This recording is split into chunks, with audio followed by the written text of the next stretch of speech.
औज़ुबिल्लाहिमिनश्शैतानिर्रजीम बिस्मिल्लाहिर्रहमानिर्रहीम। अस्सलाम वालेकुम डियर स्टूडेंट्स। आज का हमारा टॉपिक है blood cells and cell like bodies.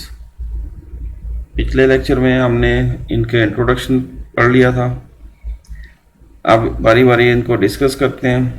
तो इसमें रेड ब्लड सेल्स आ जाते हैं जिनको एरिथ्रोसाइट्स कहते हैं, वाइट ब्लड सेल्स आ जाते हैं ल्यूकोसाइट्स, प्लेटलेट्स जो है एक्चुअली इनको सेल लाइक बॉडीज कहते हैं, ये थ्रोम्बोसाइट्स कहलाते हैं। पहले रेड ब्लड सेल्स हैं, ये सबसे ज़्यादा ब्लड में पाए जाते हैं और 1 क्यूबिक मिलीमीटर में 5 से 5.5 मिलियन होते हैं मेल्स के अंदर, मर्दों के अंदर, जबकि 4 से 4.5 मिलियन ये फीमेल्स में पर क्यूबिक मिलीमीटर में पाए जाते हैं। ये इनकी तादाद होगी। फिर ये बनते कहाँ हैं? ये रेड बोन मैरो में बनते हैं, शॉर्ट एंड फ्लैट बोन्स यानी रिब्स में और रीढ़ की हड्डी में, स्टर्नम में। तो जब बनते हैं, मेच्योर होते हैं तो इनमें न्यूक्लियस होता है, लेकिन जब ये मेच्योर हो जाते हैं और लीवर इनको ब्लड स्ट्रीम में छोड़ता है तो उस वक्त ये मेच्योर हो चुके होते हैं और इनमें न्यूक्लियस नहीं होता। तो सर्कुलेटरी फ्लूइड में या ब्लड में ये दाखिल किए जाते हैं। 95% जो है, अगर इनके स्ट्रक्चर को देखें तो साइटोप्लाज्म रेड ब्लड सेल्स में ये रेड पिगमेंट पाया जाता है जिसको हीमोग्लोबिन कहते हैं। एक्चुअली ये कैरी करता है ऑक्सीजन को, जबकि बाकी जो बचता है 5% ये मुख्तलिफ किस्म के एंजाइम्स, साल्ट्स और दूसरी प्रोटीन्स पर मुश्तमिल होता है। ये जब एक दफ़ा मेच्योर हो जाते हैं तो फिर आगे डिवाइड नहीं होते हैं। और ये भी हमें पता है कि स्टेम सेल से ही प्रोड्यूस होते हैं, रेड ब्लड स्टेम सेल से। तो red blood cells are form principally in the red bone marrow, short and flat bones, जैसे ब्रेस्ट बोन या स्टर्नम कहते हैं जो रिब्स को सामने जोड़ते हैं, और इसके अलावा वर्टिब्रे यानी रीढ़ की हड्डी में। फिर ये एम्ब्रियोनिक लाइफ, जब बच्चों में एम्ब्रियो फॉर्म होती है, प्रेगनेंसी के दौरान बच्चे माँ के पेट में होते हैं, तो एम्ब्रियोनिक लाइफ में ये लीवर और स्प्लीन में बनते हैं, यानी जिगर और तिल्ली में। एवरेज लाइफ स्पैन जो है इनका, ये कितनी ज़िंदगी गुजारते हैं, तो ये उसके बाद ब्रेक डाउन हो जाती है, तो लीवर ही इनको तोड़ता है। तो ये 4 महीने या 120 दिन है। जब ये तोड़ दिया जाता है तो इसके अमाइनो एसिड्स को अलग कर लिया जाता है, जो इस्तेमाल होने वाले हैं इसको इस्तेमाल कर लिया जाता है, बाकी को बाइल पिगमेंट के जरिए निकाल देते हैं या उनको फैगोसाइटोस्ट कर लिया जाता है, यानी वाइट ब्लड सेल्स निकल जाते हैं। फिर दूसरे वाला वाइट ब्लड सेल्स हैं जिनको ल्यूकोसाइट्स कहते हैं। वाइट इसलिए कहते हैं, एक्चुअली इनका कलर नहीं होता, कलरलेस होते हैं, इनमें कोई पिगमेंट नहीं होता, कलर पिगमेंट नहीं होता है। लेकिन वाइट क्यों कहते हैं? वाइट इसलिए कहते हैं जब इनकी डेथ होती है तो ये वाइट कलर अख्तियार कर लेते हैं, तो इनमें कोई पिगमेंट नहीं है। अब इनकी तादाद कितनी है? तो 1 क्यूबिक मिलीमीटर में ये 7,000 से 8,000 के बीच में होते हैं। तो ये काफ़ी बड़े होते हैं रेड ब्लड सेल से। तो फिर इनको कोई 5 डिफरेंट टाइप्स में डिवाइड किया जाता है, 5 डिफरेंट टाइप्स में। लेकिन उससे पहले इनको 2 टाइप्स में डिवाइड करते हैं। ग्रैन्यूल्स हैं इनके अंदर या ग्रैन्यूल्स नहीं है, यानी ग्रैन्यूलेटेड या ए ग्रैन्यूलेटेड। तो ग्रैन्युलेट्स, ग्रैनुलोसाइट्स एंड ए ग्रैन्युलोसाइट्स, यानी ए फॉर नॉट, इनमें ग्रैन्यूल्स नहीं होते हैं। ग्रैनुलोसाइट्स में न्यूट्रोफिल्स, सिनोफिल्स, बेसोफिल्स आ जाते हैं। ये हमने टेबल में भी देख लिया है। ये ग्रैनुलोसाइट्स में न्यूट्रोफिल्स, सिनोफिल्स, बेसोफिल्स, जबकि ए ग्रैनुलोसाइट्स में मोनोसाइट्स और ल्यूकोसाइट्स पाए जाते हैं।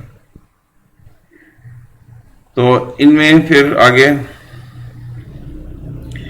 ये कहाँ प्रोड्यूस होते हैं? ये भी लिम्फाइड टिश्यूज में, बोन मैरो में, यानी हड्डियों में भी पाए जाते हैं, यानी जैसे रेड ब्लड सेल प्रोड्यूस होते हैं वहीं पे ये भी प्रोड्यूस होते हैं। इसके अलावा लिम्फेटिक सिस्टम में जो मासेस हैं, लिम्फाइड, या हम लिम्फेटिक सिस्टम में पढ़ेंगे, वहाँ भी पाए जाते हैं। यहाँ पे चंद नाम मैं आपको बता देता हूँ। एक तो ये थाइमस में पाए जाते हैं, ये हमारे ऊपर जहाँ पे लंग्स आगे ब्रोंकाई में डिवाइड होते हैं, यानी ट्रेकिया आगे दो हिस्सों में ब्रोंकाई में डिवाइड होती है, वहाँ पे ये एक ग्लैंड है थाइमस नेक के अंदर, ये यहाँ भी प्रोड्यूस होते हैं। फिर एडिनाइड्स हैं हमारे गले में, जहाँ पे टॉन्सिल्स हैं, इसके साथ ही ये एडिनाइड है ऊपर की तरफ, यहाँ पे ये प्रोड्यूस होते हैं, जिनको लिम्फाइड टिश्यूज कहते हैं, यानी ये लिम्फ नोड्स में भी प्रोड्यूस होते हैं, स्प्लीन तिल्ली में भी, टॉन्सिल्स यानी गले के जो अंदर पाए जाते हैं, एडिनाइड ग्लैंड उनके ऊपर की तरफ, ये भी टॉन्सिल्स भी दो होते हैं, एडिनाइड भी दो होते हैं। फिर थाइमस जो है ये नेक रीजन में नीचे ट्रेकिया के एंड पे, जहाँ पे ब्रोंकाई डिवाइड हो रहे होते हैं, दो ब्रोंकाई बनते हैं, वहाँ पे ये पाया जाता है। ए ग्रेनुलोसाइट्स में मोनोसाइट्स और लिम्फोसाइट्स हैं। लिम्फोसाइट में भी फिर आगे बी लिम्फोसाइट और टी लिम्फोसाइट्स हैं, ये आगे हम इनकी डिटेल भी पढ़ेंगे। तो मोनोसाइट्स जो है ये 10 से 20 घंटे जब प्रोड्यूस होते हैं, 10 से 20 घंटे ब्लड में रहते हैं, उसके बाद फिर ये ब्लड से निकल के ये टिश्यूज में चले जाते हैं, सेल्स के बीच में चले जाते हैं और बिकम टिश्यू मैक्रोफेजेस, यानी ये निगलने वाले सेल्स बन जाते हैं जो बैक्टीरिया वगैरह और दूसरे कोई भी फॉरेन पार्टिकल्स को निगल कर ख़त्म करते हैं। तो फाइगोसिटिक फंक्शन परफॉर्म करते हैं। जबकि लिम्फोसाइट्स बी एंड टी वाले जो हैं, इनका लाइफ स्पैन मंथ्स में, सालों में होता है, ये डिपेंड करता है बॉडी नीड के मुताबिक। तो बॉडी नीड के मुताबिक, और ये एक्चुअली एंटीबॉडीज प्रोड्यूस करते हैं। तो ये मूवमेंट है ब्लड वेसल में, ब्लड की रेड ब्लड सेल्स दिखाए हुए हैं इन्होंने। फिर ल्यूकोसाइट्स की आगे डिटेल है, बॉडी को प्रोटेक्ट करते हैं, कोई भी फॉरेन इन्वेडर, कोई भी जरासीम हमारी बॉडी में जब दाखिल होता है उसको किल करने के लिए। और ये सर्कुलेटरी सिस्टम ही यूज़ करते हैं, ब्लड सर्कुलेटरी सिस्टम भी और लिम्फेटिक सिस्टम भी। इन्वेड करते हैं, इन्वेजन्स, कोई भी इन्वेजन यानी जो घुस जाता है बॉडी के अंदर कोई भी पैथोजन, उसको ये किल करते हैं। मोनोसाइट्स जो एक ग्रेनुलोसाइट्स में आते हैं, और न्यूट्रोफिल्स, ये कैप्रीज और कैप्रीज से फिर निकल के ये जहाँ पे भी ज़ख़म है वहाँ तक पहुँच जाते हैं, बैक्टीरिया वगैरह हैं जहाँ पे दाखिल हुए हैं उनको मारते हैं। मैक्रोफेजेस एंड न्यूट्रोफिल्स ये खाते हैं, उनको फीड करते हैं, बैक्टीरिया वगैरह या कोई भी इन्वेडर्स हैं, फॉरेन सेल्स हैं कोई, तो कैंसर सेल्स को भी ये खा जाते हैं। दे टिपिकली डाई, और इसी लड़ाई के दौरान ये इसी तरह से जैसे दो फौजें लड़ रही होती हैं, एक फौज जरासीम की है तो दूसरी फौज हमारे वाइट ब्लड सेल्स की है, तो दोनों तरह से नुकसान होता है। तो जो वाइट ब्लड सेल्स मर जाते हैं इस प्रोसेस के दौरान, तो ये इकट्ठे हो जाते हैं ज़ख़म वाली जगह पे और वाइट सब्सटेंस बनाते हैं, जिसको हम पस कहते हैं या उर्दू में पीप नाम दिया जाता है। ये वाइट कलर की होती है लेकिन येलोश क्यों होती है, ब्लड प्लाज्मा साथ में शामिल हो जाता है, ये पीले रंग की होती बन जाती है, पीप कहलाती है या इंग्लिश में पस कहते हैं। बस बेसोफिल जो हैं ये केमिकल्स प्रोड्यूस करते हैं, टेबल में भी हमने पढ़ा है, एक हेपरिन और दूसरा हिस्टामाइन। हेपराइन, इनको इस पहले को हाईलाइट कर लेना इंपॉर्टेंट है, यह सब्सटेंस है जो रोकता है ब्लड क्लॉटिंग को, खून को जमने, किसी भी इन्फेक्शन की सूरत में ये खून को जमने से रोकता है। इसके अलावा ये हिस्टामाइन प्रोड्यूस करता है। ये जो है एलर्जिक रिएक्शन, कोई भी एलर्जी है यानी कोई भी बॉडी के अगेंस्ट कोई फंक्शन है तो उसको एलर्जिक रिएक्शन के तौर पर रिस्पॉन्स देता है और टिश्यू डैमेज से रोकता है। माइक्रोबियल इन्वेजन्स के दौरान, यानी अगर कोई भी जरासीम जिस्म में आता है और डैमेज करने की कोशिश करता है तो ये उसको एलर्जिक रिएक्शन के तौर पर रिस्पॉन्स देकर रोकता है। लिम्फोसाइट्स जो हैं बी और टी, ये इम्यूनिटी प्रोवाइड करते हैं यानी मुदाफ़त, ये एंटीबॉडीज़ प्रोड्यूस करके डिजीज़ के अगेंस्ट, जैसे वायरस वगैरह है, बैक्टीरिया, उनके अगेंस्ट ये बॉडी की प्रोटेक्शन करते हैं। तीसरे हैं platelets, these are not cells, मतलब ये सेल लाइक बॉडीज हैं, और ये भी स्टेम सेल से बनते हैं, यानी लार्ज बड़े साइज के सेल्स, उनके फ्रेगमेंट्स हैं यानी पीसीज हैं, और इनको नाम देते हैं जिनसे ये टूट के अलग होते हैं मेगा कैरियोसाइट्स। ये एमसीक्यूज में आया भी हुआ है। देयर इज नो न्यूक्लियस, इनमें भी न्यूक्लियस कोई नहीं, कोई पिगमेंट नहीं है, इसलिए ये भी कलरलेस होते हैं। लेकिन इनका काम क्या है, ये हेल्प करते हैं कन्वर्जन ऑफ फाइब्रिनोजन। जो हमने प्लाज्मा प्रोटीन पढ़ी है उनमें एक फाइब्रिनोजन भी पढ़ी है। ये फाइब्रिनोजन जो है ये सोलुबल है प्लाज्मा के अंदर, यानी ब्लड प्लाज्मा के अंदर फाइब्रिनोजन हल हो जाती है और फ्लो करती रहती है ब्लड के साथ।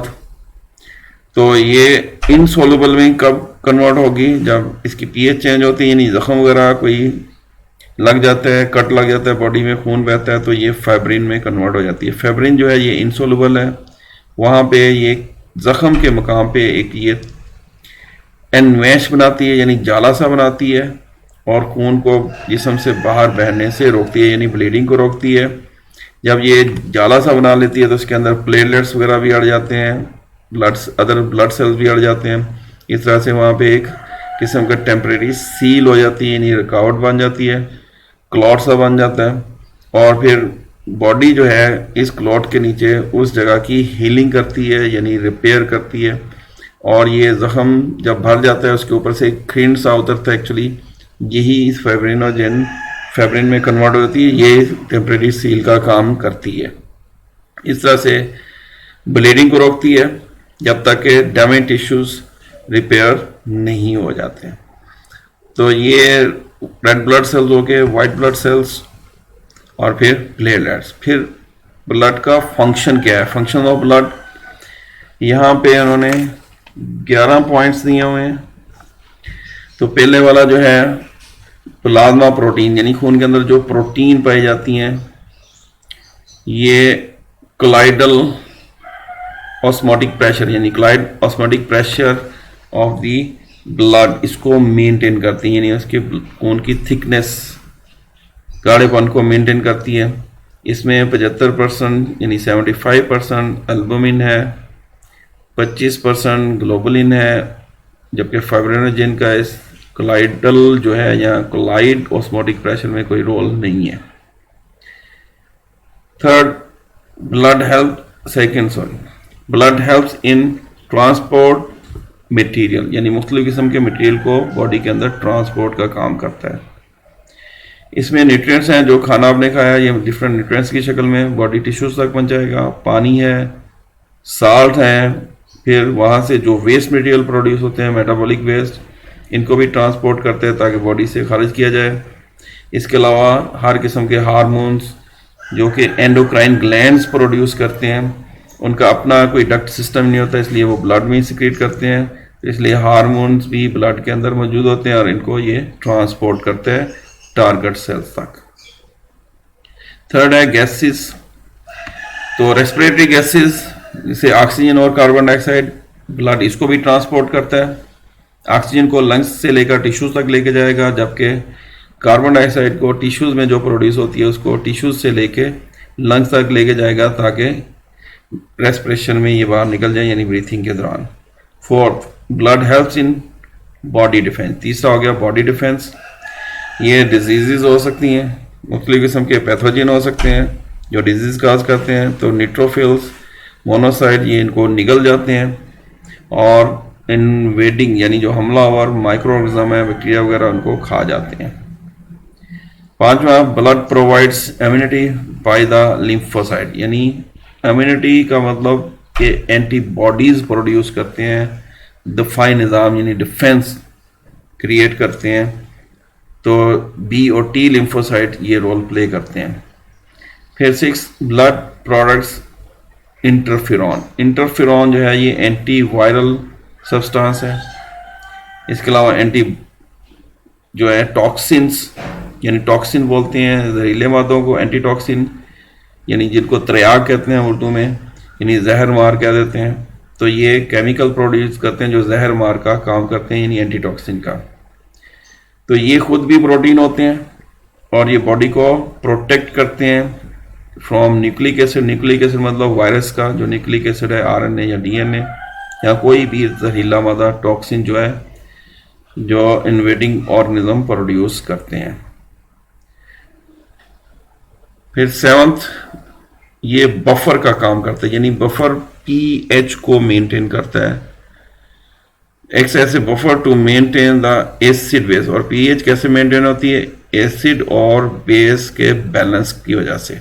और एसिड और बेस का बैलेंस किस तरह से? एसिड में हाइड्रोजन आयन्स आ जाते हैं, बेसिस में हाइड्रोक्सल आयन, यानी हाइड्रोजन आयन और हाइड्रोक्सल आयन को बॉडी के अंदर इनकी कंसंट्रेशन मेंटेन करके ये बफर कायम किया जाता है। फिर eighth, help in the maintaining the body temperature. तो ये मेंटेनेंस करते हैं बॉडी के टेम्परेचर को। इसको कैसे करते हैं? कंसंट्रेशन को मेंटेन करके वाटर और साल्ट्स की।